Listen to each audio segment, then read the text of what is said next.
हे जे आंदोलन आहे हे आणखी तीव्र व्हायला पाहिजे अशी प्रत्येकाची भावना आहे।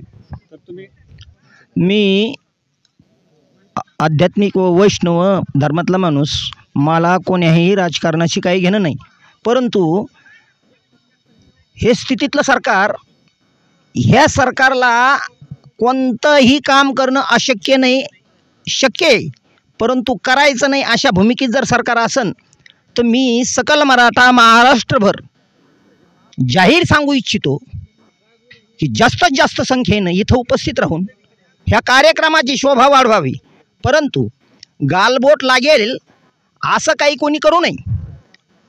तदनंतर हे सरकार स्थापित झालं 2014ला, त्यावेळेस 75 प्रश्न प्रलंबित ह्या सरकार समोर होते की प्रत्येक प्रश्न ह्या सरकारला नाकापेक्षा मोती जड असं वाटत होता। ते प्रत्येक प्रश्नाचे निकाल आपल्या सोयीनुसार ह्या सरकारनं आपल्या बाजूने लावून घेतले। याचा अर्थ असा निघतो की न्याय देवता याने विकत घेतली का काय? अहो, बटन दाबावं, लाईट बंद व्हावं, चालू व्हावं, ह्या स्थितीत तुम्हाला नोटा बंद करता येतात, पराया माल आपणा करता येतो, पराया पक्षाचं चिन्ह आपल्याला हिसकून घेता येतं। बहुसंख्येचा समाज, मराठा समाज, ह्या समाजाला न्याय मागतोय आणि हे सरकार जाणून बुजून ह्या समाजाची हेळना करतंय असं आपण समजूया का? म्हणून उद्याचं हे आंदोलन भूत ना भविष्य, ह्या आंदोलनाला पुन्हा उपमा नसेल असं आंदोलन, अशी सभा होणे नाही। आंदोलनानंतर सरकार आरक्षण देईन का, काय वाटतं? अहो, नाही देईन तर याचे परिणाम झेपणार नाहीत, लक्षात घ्या। असं काय बोलता, द्यायलाच पाहिजे, देत कसं नाही?